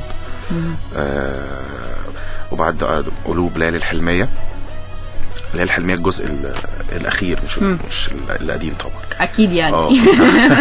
لا خيالك ما ينفعش كده. يعني كنت عامل فيه دور ضابط أمن دولة. يبقى عارفين كل حاجة دول. جدا. جبابرة. وبعد ليالي الحلمية اشتغلت بعد البداية مع درة. كنت عامل معها دور دكتور. كنت بحب بصراحة المشهد ده قوي. مين رشحك؟ بعد البداية كان مدام فكر يبقى مش تامر. لا مش تامر. كان اعتقد ان هو سعيد رياض برضو. اعتقد هو سعيد، مش فاكر بالظبط مين بالظبط. تمام. كنت بحب المشهد ده جدا. هو كان مشهد واحد مع درة، كنت عامل دور دكتور. ما تتضايقش يعني مشهد واحد تقول ايه ده، هو انا قدري مشهد واحد؟ لا ما بتجيش في بالك الجملة دي؟ لا عمرها ما جت في بالي، لانه انت في مرحلة لازم ما بتبصيش للحاجات دي دلوقتي. طب لو انت في مرحلة اكبر من كده او بقيت مثلا هنقول نجم شباك يا كريم، وجالك دور ان انت تعمل مشهد مع اي زميل تاني في العمل بتاعك، لو مشهد يستحق هعمله. يعني انا عندي ما بهتمش بالكم على قد ما بهتم مش هتهتم ابدا في يوم من الايام بالمساحة على قد ما انت هتهتم. انا عمري ما بهتم بالمساحات خالص. انا سبحان الله هي المساحة بتيجي لوحدها. يعني انا عمري ما قلت لا انا ده صغير مش هعمله، بالعكس. انا اشتغلت في عروض، كان في مسرحيه اسمها اكليل غار اشتغلتها، كنت بعمل دور واحد، كنت بعمل مشهد واحد.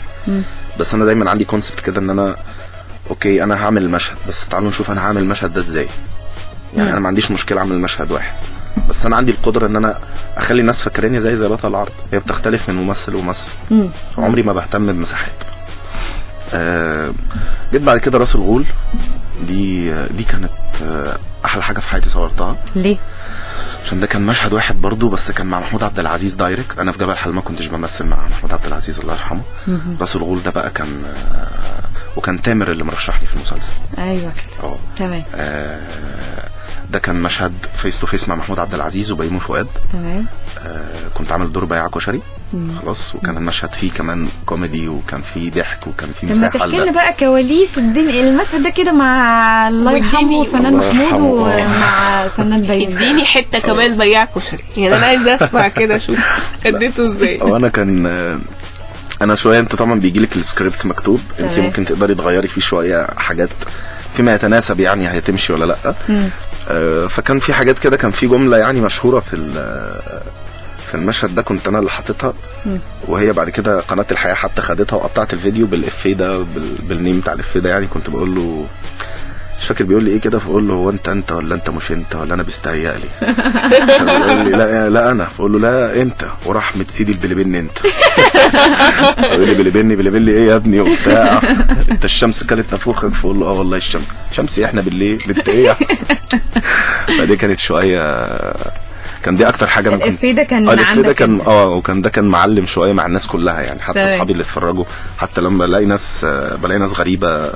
طبعا لما الحياه رفعت الفيديو، فجاء فيوز كتير وفيورز كتير وناس كتير شافت الحلقه يعني. بس انا كواليس بقى اليوم ده معايا كنت مبسوط جدا، لان انا عارف ان المشهد مع محمود عبد العزيز بالنسبه لي ده تاريخ. بالنسبه لي ان انا اتحطيت اساسا في الكاتيجوري ان انا ينفع اقف قدام الراجل ده. فاذا الحمد لله رب العالمين، ربنا بيحبني جدا، وانا عارفه بيبقى في شويه حاجات كده ممكن تطمنك، يعني في رحلتك او في طريقك بتبقي مستني حاجه تطمنك عشان تديكي نفس انك تكملي. انا اليوم ده او المشهد ده كان من الحاجات الكتير جدا في حياتي اللي ادتني امل وادتني طاقه وادتني نفس ان انا اكمل، لان حسيت انه لا انا تمام. انا كان بيهزر معاك، سألك اتكلم معاك في حاجه؟ بعد احنا بنعمل بروفا طبعا قبل الشغل. فانا طبعا رايح، هو طبعا الله يرحمه كان في اخر ايامه، فكان تعبان جدا. حتى اليوم ده كان هيفركش، كنا هنفركش اليوم كله بسبب ان هو تعب في اخر اليوم. فهو جه بالعربيه قدام اللوكيشن، قدام الحته اللي هنصور فيها، جابوا له كرسي وقام قاعد. فجه لي مساعد المخرج قال لي يلا عشان استاذ محمود جه هتخش تعمل معاه بروف. قلت له تمام جدا. وانا رايح بقى كنت عامل شعري بقى فلقه كده نصين وعامل كاركتر وبتاع عامل كاركتر بقى، لا لبس الشخصيه كمان. كنت عامل كاركتر والمخرج كان موافق عليه. فالمخرج كان موافق حتى على شكلي ده. قلت له انا هجيب شعري كده قال لي اوكي موافق. فقلت له تمام. فانا كنت داخل طبعا على استاذ محمود وانت ملزق كده وبعدين ايه خايف جدا بقى يقول لي هو انت عامل شكلك كده ليه؟ هو انت بتاع وطبعا داخل على استاذ محمود فانا ركبي بتخبط في بعض. تمام. فدخلت قمت مسلم عليه ازي حضرتك وبتاع، بص لي كده قال لي اعمل ايه؟ قلت له الحمد لله تمام انا كويس. انت ملزق كده ليه يا ابني؟ قال لي يلا قال لي يلا هتقول؟ قلت له انا هقول. قال لي حافظ؟ قلت له حافظ. فبدأنا نقول المشهد. فانا ما قلتلوش ان انا مزود حاجه، انا عملت بس انا كنت اهم حاجه ان بسلمه الكيو بتاع الجمله بتاعته اللي جايه على طول، يعني اللي ما بغيروش الكيو اللي هو هيقوله. تمام. فبدات اقول الحاجات اللي انا حاططها، بس بقولها على استحياء شويه، يعني بقولها وانا خايف انت هيقول لي شيلها ولا مش هيضحك ولا ايه. فالمهم قلت كام حاجه كده فلقيته بص لي وقام ضاحك. هتضرب ولا ايه؟ بص لي وقام ضاحك كده فاللي هو قال يعني عمل لي كده اللي هو تمام، وبدأ يكمل معايا. وبدأ لما انا بقول حاجات جديده بدأ هو يقول الجديد يرتجل هو ويقول كلام تاني. يعني لما قال لي يا سيدي البلبني دي فقام فجأة قايل هو حاجه كمان عليها. بعد كده ما اعرفش كان في اخر مشهد فيه ايه فقام قايل هو حاجه عليها. فبدأ عملتوا مشهد حلو بقى بالظبط. وكان استاذ بيومي فؤاد برضو كان موجود، فهو كمان كان مبسوط جدا. الحمد لله رب العالمين. شطنا المشهد شوط واحد ما عدناش خالص، غير طبعا بقى الزوايا والحاجات دي. بعد المشهد قال لي انت بجامعه ايه ولا انت بتمثل فين؟ قلت له انا في اداب عين شمس. وقال لي انت مش في معهد المسرحيه؟ قلت له لا. قال لي طيب لازم اكيد هتقدم بعد كده في معهد المسرحيه. قلت له طبعا باذن الله. وطبطب على كتفي كده وقال لي تمام. فطبعا دي كانت بالنسبه لي كلمة او حد اداني لا ده انت تاريخ، انت حد مش قليل. ما انت صرفت وكلفت الفازلين بقى اللي انت حطيته. بالظبط. ممكن مفيش زيت الكشري بره اي حاجه هو انبهر بيك فانت دهشته. الحمد لله بجد. الحمد لله الصرف كان باين. دي كانت من احلى الحاجات اللي انا عملتها في حياتي. بعد الغول بقى عملت ايه تاني؟ بعد راس الغول اشتغلت في برنامج كده اسمه ثلاثي ضوضاء الحياه. اشتغلت فيه حوالي 7 حلقات او 8 حلقات. تمام. مين رشحك؟ كان مخرج اسمه استاذ محمد الصغير. تمام. ده كان مخرج مسرح مصر اساسا، وهو مخرج مهم جدا. محمد الصغير رشحني، هو كان بيخرج البرنامج، فاشتغلت معه حوالي 6-7 حلقات. واشتغلت في وش السعد محمد سعد، كنت شغال مساعد مخرج. كنت بمثل معاه في نفس البرنامج برضو وبس.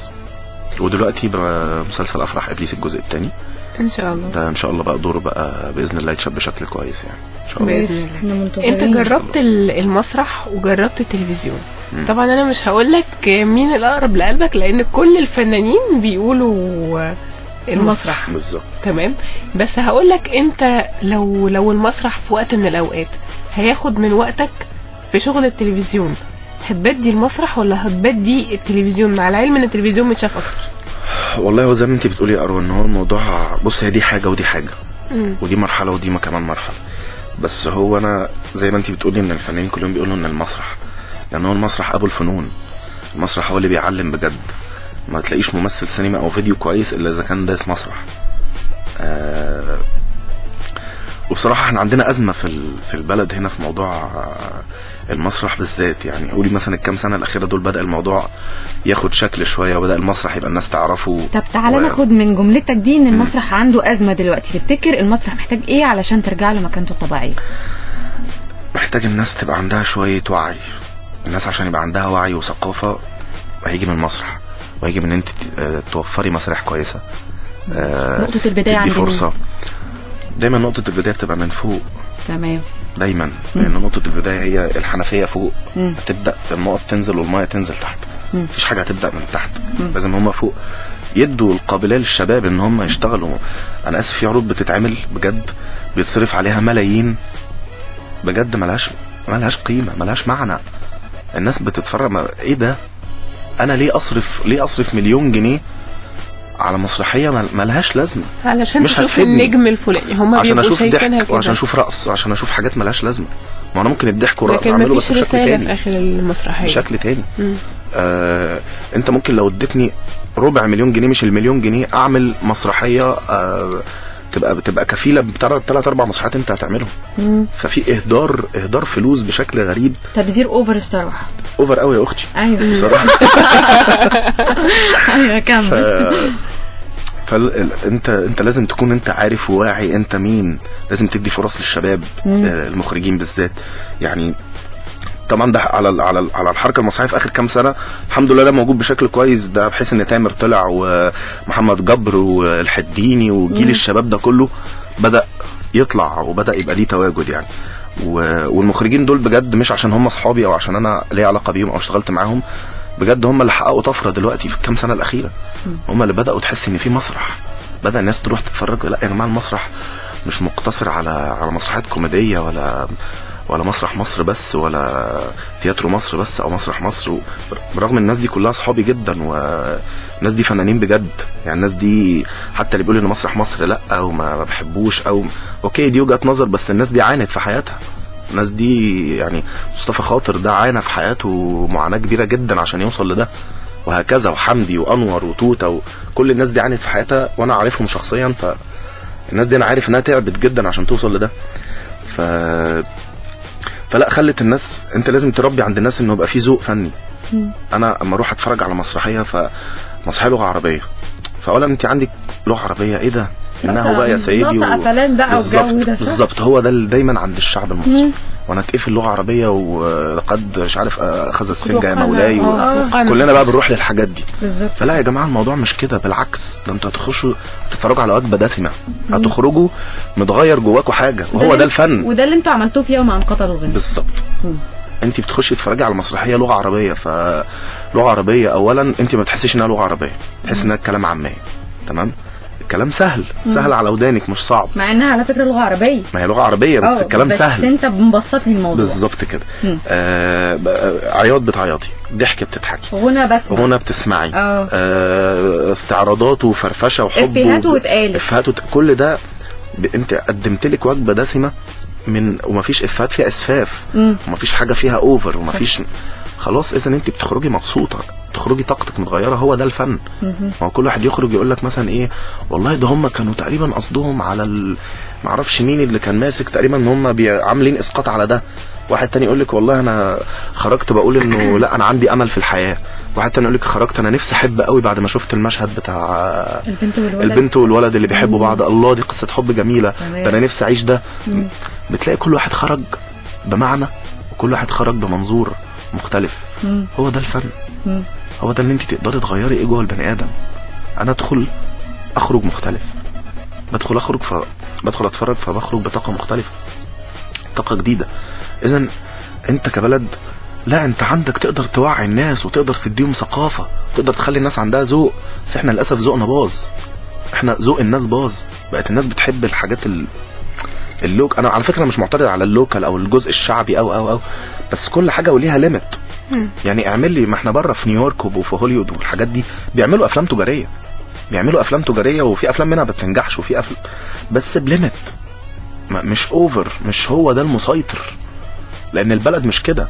انتوا غيرتوا البلد خليتوها لكده، بقى الناس ذوقها وحش. بس معنى ان انتوا تعرضوا في شهر وتجيبوا الايرادات اللي انت قلت لي عليها، او تجيب ايرادات 400,000 جنيه في مسرحيه باللغه العربيه، ده في حد ذاته نجاح، ده في حد ذاته نجاح، وفي حد ذاته بيوريك ان في قطاع من الجمهور عايز النوعيه دي بالظبط، ما بقاش خلاص مستحمل ان هو يشوف النوعيه الثانيه من اللي بيقولوا عليه فن بالظبط. وكمان احنا العروض عندنا شويه الفتره اللي فاتت كبيرها بتعرض شهر او شهرين.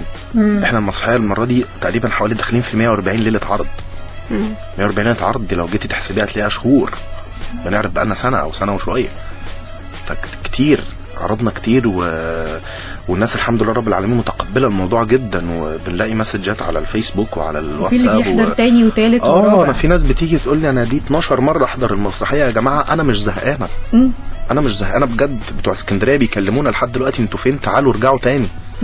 احنا كنا في اسكندريه محققين نجاح رهيب ما شاء الله. نجاح رهيب في اسكندريه الحمد لله رب العالمين. طب قهوة سادة مثلا كانت اتصورت واتذاعت على التلفزيون، هل ممكن كمان يوم أن قتلوا الغناء نشوفها في يوم على التلفزيون؟ هتشوفوها قريب على التلفزيون لان ده حصل من فتره.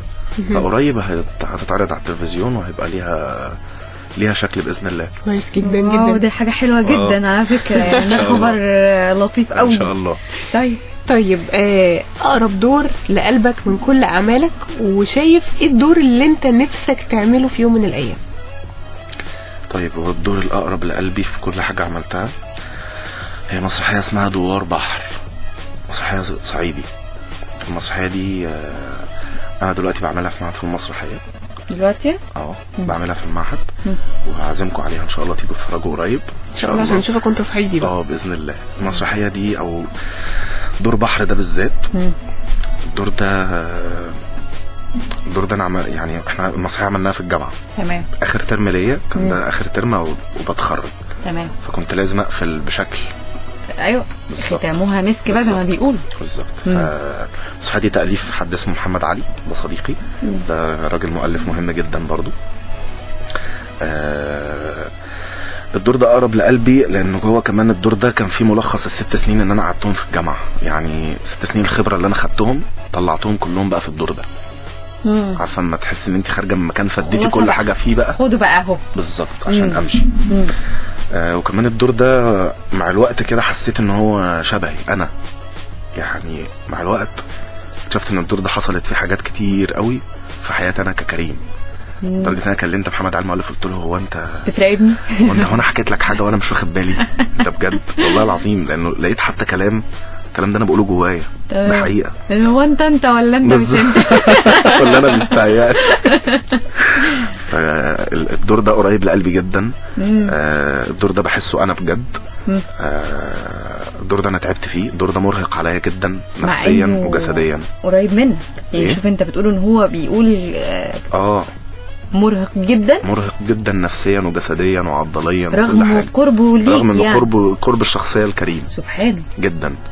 لانه ما انا بقى مش بعمل كريم، ما انا عارفه انت مش بتعمل كريم، بس اقصد ان بحر ما هو قريب من كريم بالظبط. فالموضوع بيبقى فيه ابسط. لا بيبقى صعب، بيبقى صعب ان انت كمان تترجمي ده ازاي، يعني تترجمي اللي جواكي ده. وحد شبهي بس مش هطلع كريم برضه، هطلع بحر. لازم يبقى بحر، لازم انت ما تشوفيه حتى لما تقولي ان هو شبهي برضه تبقي شايفه بحر، ما تبقيش شايفه كريم. عملت في الدور ده حاجات جديده في التمثيل. بحر ده المفروض ده تبعه الملخص بتاع الموضوع، يعني ان هو حد اتعمل له عمل. العمل ده معمول في خاتم. تمام. انه لو نام، لو عينه راحت في النوم الافاعي هتطلع من تحت الارض وتاكله ويموت. فالراجل ده ما بينامش. عارفه لما كان عندك كونسبت ان انت لو نمتي هتموتي. لو عينك غفلت طب نام وانت واقف. لا انا ممكن انام وانا مريح على شезлونج، الموضوع بسيط.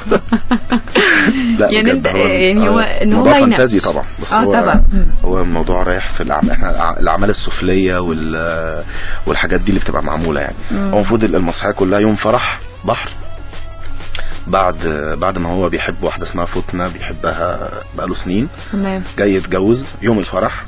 دخلت له واحده اسمها رمان، دي كوديه الزار. عارفين كودية الزار بتاعت الزار، حاجات الزار. أيوة. ودي المسؤولة عن الحاجات دي يعني. تمام. فبالصدفة بيتكلموا، فبالصدفة بتبص في ايده لقت الخاتم. فبتقول له انت الخاتم ده في يدك من ميتة. فبيقول لها في ايه، عايزة ايه؟ صدمة بقى بالنسبة لها. الخاتم ده انا اللي عاملاه على ايدي، ده الخاتم ده متعزم عليه يكتم صاحبه بلدغ الافاعي. الخاتم ده بيقول لي رد عليا، طلع عليك قمر وشرجة شمس عليه. تقول لها يعني ايه؟ تقول له يعني نمت بيه ليله؟ تقول لها ايوه. تقول له يا مراري انا اللي قتلتك بيدي، الخاتم ده لو بات في يدك ليله يصيبك سمه، ومالوش دواء ولا ليه ترياج ولا ليه اي حاجه تنفع، خاتم نجس، لمجرد هتنام هيتلم عليك الافاعي بسببه. ابوس ايدك فض جوازك من فتنه بنت بشاي واعمل، انت شكلك اتجننتي، انت جايه تفضيها يوم فرحي، انت عبيط انت. فبيبدا الموضوع يتحول لحد ما بيعرف في الاخر ان فتنه دي كانت عايزه تقتله، اللي هو بيحبها طول عمره. كانت عايزه تقتله وتاذيه، وعامله له الخاتم ده عشان خاطر تموته.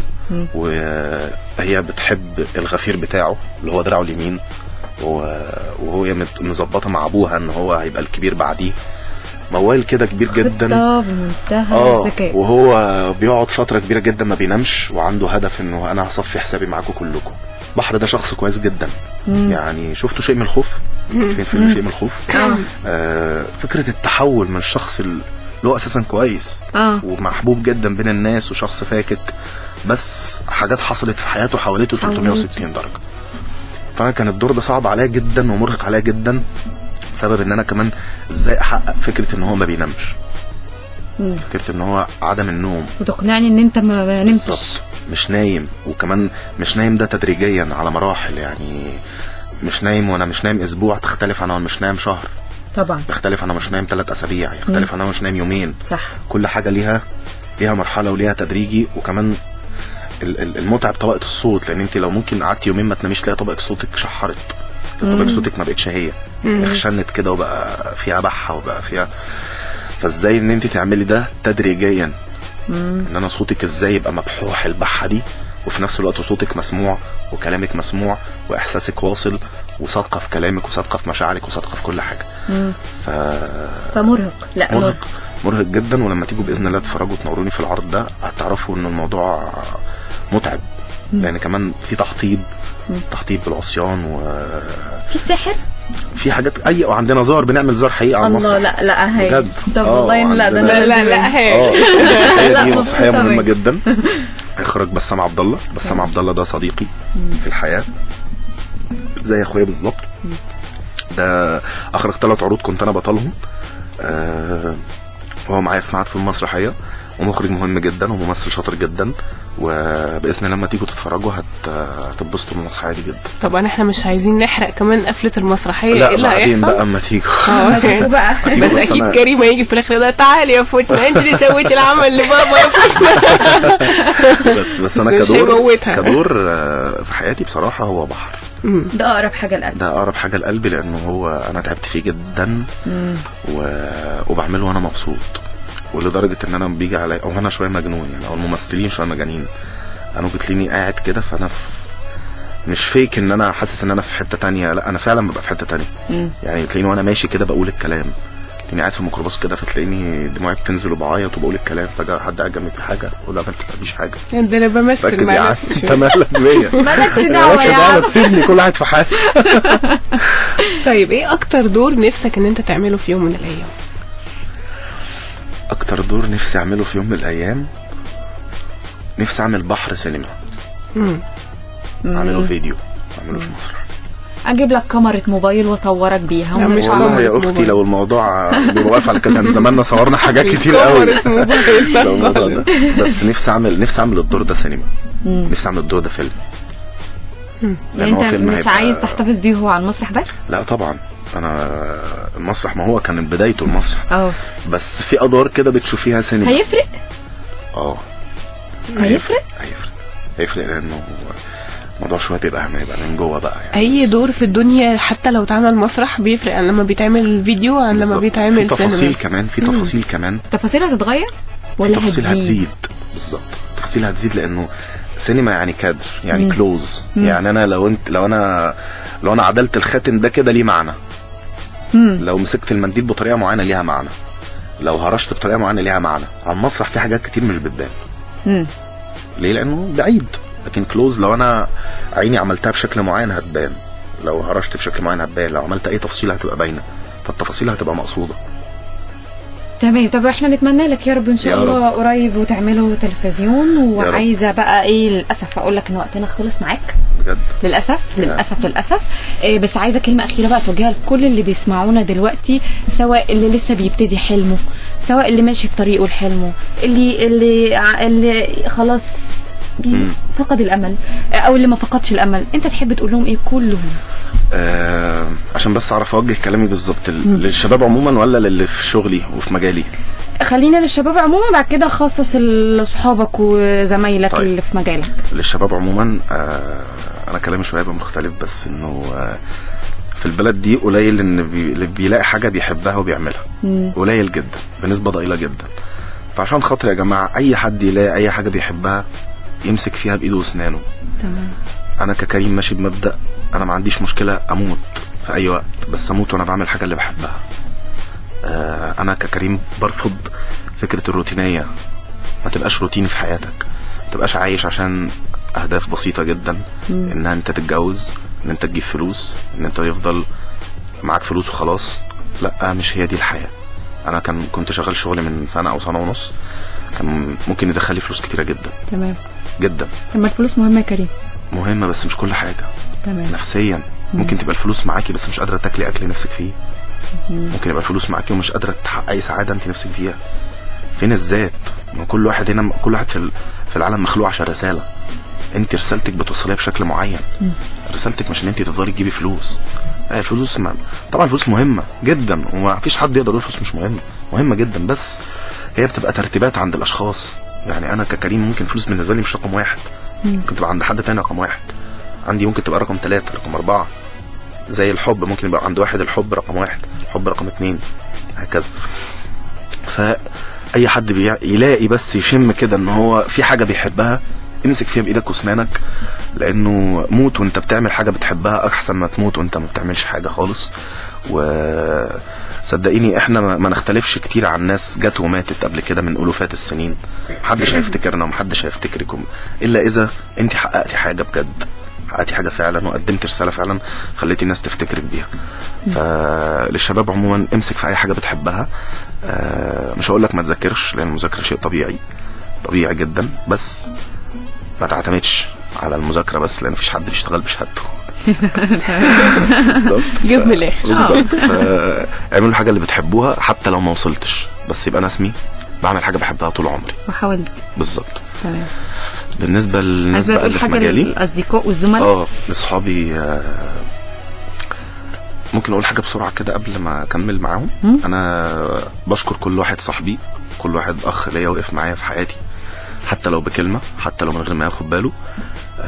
انا في ناس في حياتي دخلت الفترة اللي فاتت حتى غيرت لي طاقتي جدا، غيرت طاقة حياتي للأحسن الحمد لله.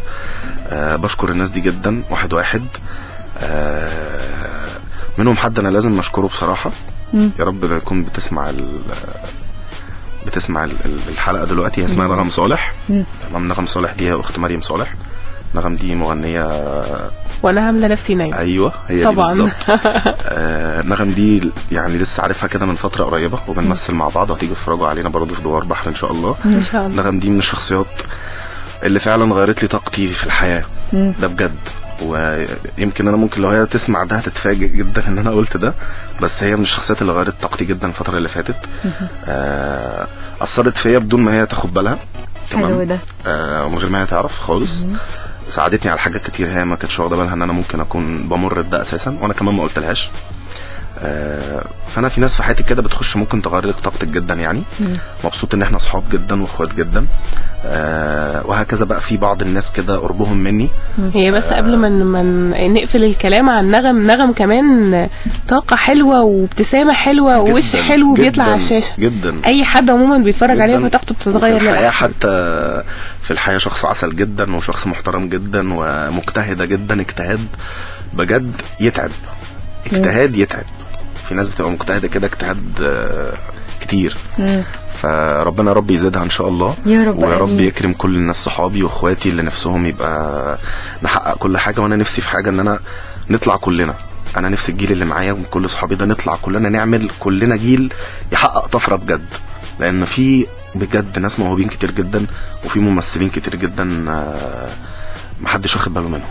في ناس بجد لو طلعت خدت فرصة صدقوني مش كلام ومش عشان انا منهم، لا الناس دي هتغير في الفن كتير وهتغير في البلد كتير جدا. واللي يخلينا برضو نقول ان الامل مش بيخلص، ان في نجوم بقوا نجوم في سن كبير. بالظبط كده. فخليك دايما اشتغل على نفسك. بالزبط. خليك دايما كافح. خليك دايما عندك امل. واحنا مهنتنا محتاجه النفس الطويل. يعني ده انا بقى بقوله لاصحابي بالذات والشباب بالذات اللي معايا في الشغل او في مجالي. شغلانتنا نفسها طويل ومحتاجه اللي عنده نفس طويل. لو نفسك قصير مش هتكمل. خلي نفسك طويل لانها هتيجي في يوم من الايام. لان انت مستحيل هتتعب وربنا هيضيع تعبنا ده. مستحيل طبعا. بس احنا طبعا بنشكرك يا كريم. كنت منورنا النهارده في صباحك احلى. انا مبسوط بيكم جدا والله. وبعتذر عن شويه الكحه اللي انا كحيتهم. لا عادي جدا. انا مبسوط بيك يا اروى ومبسوط بهاجر. هاجر يعني في كلام كتير بقى. هاجر انا اول مره اشوفها بس احنا بنتكلم بقى فتره كبيره جدا. وهاجر من الشخصيات اللي هي برضو ما تعرفش انها برضو بنسبه كده غيرت لي طاقه كده في شويه حاجات. تمام. وانا مبسوط ان انا شفتك النهارده، ومبسوط ان انا اتعرفت عليك يا اروى. شكرا جدا حبيبي يا عم شيكا. خلاص انتوا بقيتوا اصحاب بقى انت وشيكا. انا مبسوط بيكم جدا، ومبسوط ان انتوا استضفتوني، وبجد شكرا. مش هتبقى اخر مره يا رب. اكيد مش هتبقى اخر مره. وبنتمنى لك النجاح ان شاء الله في الفتره اللي جايه. بنتمنى كمان نجاح افراح ابليس الجزء الثاني يا رب ان شاء الله. وان شاء الله الدور بتاعك يكسر الدنيا ويعلم مع الناس اكتر من كل الاعمال اللي فاتت كمان يا رب. بنتمنى لك كمان نجاح العرض بتاعك الجديد باذن الله. ربنا ان شاء الله يوفقك فيه ان شاء الله، وتعمل دور بحر حلو جدا ان شاء الله، ونشوفك وانت صعيدي ان شاء الله. بس هتبقى لابس عمه بقى ولا مش هتبقى لابس عمه؟ تعالي بس هتتفاجئي. طيب هيفاجئ ده، هيطلع ارانب من الطريق. هيطلع لك تعبير. للاسف حلقتنا خلصت النهارده من صباحك احلى. كانت معاكم اروى عصام وهاجر هشام، واستنونا ان شاء الله يوم الاربعاء الجاي باذن الله في حلقه جديده من صباحك احلى على راديو البوابه.